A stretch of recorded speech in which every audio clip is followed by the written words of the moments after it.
Bismillahirrahmanirrahim. Assalamualaikum warahmatullahi wabarakatuh. Kembali lagi dengan saya kali ini Muhammad Rifki Ramadhani dalam video tugas pembahasan mengenai rapat DPR RI, yaitu Komisi 3 dengan Bapak Menko Polhukam Mahfud MD. Teman-teman, jadi pada dasarnya rapat yang diselenggarakan itu membahas mengenai transaksi yang mencurigakan di Kementerian Keuangan yang senilai 349 triliun rupiah. Nah, sebelum itu kita bakal membahas mengenai 3 fungsi DPR.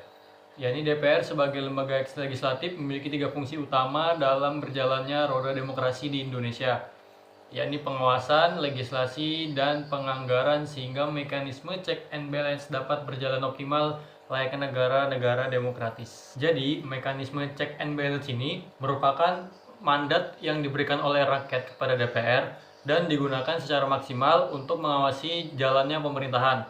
Kalau pemerintahan berjalan dengan baik, maka diharapkan terwujud tata kelola pemerintahan yang baik atau good government yang akuntabel.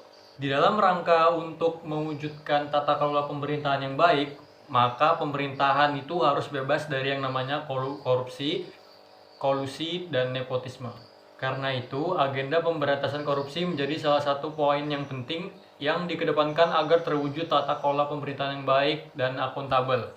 Namun harus diingat, hal yang perlu diperhatikan adalah pemberantasan korupsi harus dilakukan secara sistematis mulai dari pencegahan hingga penindakan korupsi. Kemudian Menko Polhukam Mahfud MD dalam kesempatan rapat dengan Komisi 3 DPR RI menyatakan bahwa di dalam upaya yang nyata pemerintah untuk melakukan pemberantasan terhadap korupsi, maka DPR perlu untuk mengesahkan RUU perampasan aset dan pembatasan transaksi uang kartal atau PTUK, yang mana hal ini diyakini oleh Mahfud MD mampu untuk melakukan pengawasan dan pencegahan terhadap pencucian uang di badan pemerintahan. Namun saran dari Mahfud MD tersebut mendapatkan respon yang negatif dari Ketua Komisi 3 Bambang Wuryanto atau biasa disapa dengan Bambang Pacul, seperti statement berikut ini.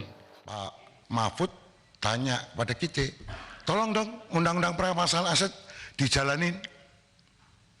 Republik di sini ini gampang laksananya ini. Lobbynya jangan di sini, Pak. Ini Korea ini semua menurut bosnya masing-masing. Di sini boleh ngomong kalah, Pak. Bambang Pacul ditelepon, Ibu Pacul berhenti, siap. Ini laksanakan Pak. Jadi 2 presiden pernah nanya sama saya, pembatasan uang kartal sama ini RUU ini yang mana ya Pak Presiden? Kalau pembatasan uang kartal pasti DPR nangis semua. Kenapa? Masa dia bagi duit harus pakai e-wallet, Pak. E-walletnya cuma 20 juta lagi. Nggak bisa, Pak. Nanti mereka nggak jadi lagi. Oh iya.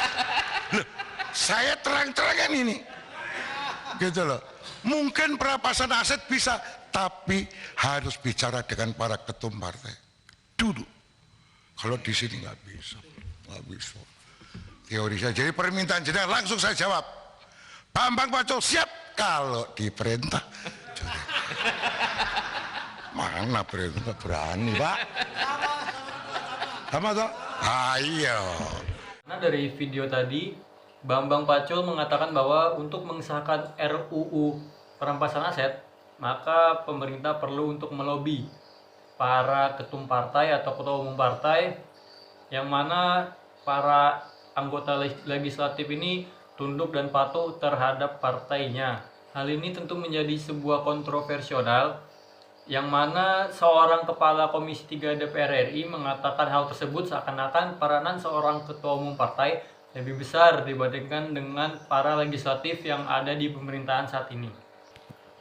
Pada dasarnya, anggota DPR harus menjadi wakil rakyat yang bersih dan tidak berpangku kepada iming-iming harta kekayaan dari kursi wakil rakyat tersebut, yang mana kesadaran moral dan kebersihan hati nurani anggota DPR yang pada masa sekarang ini menjadi tanda tanya besar.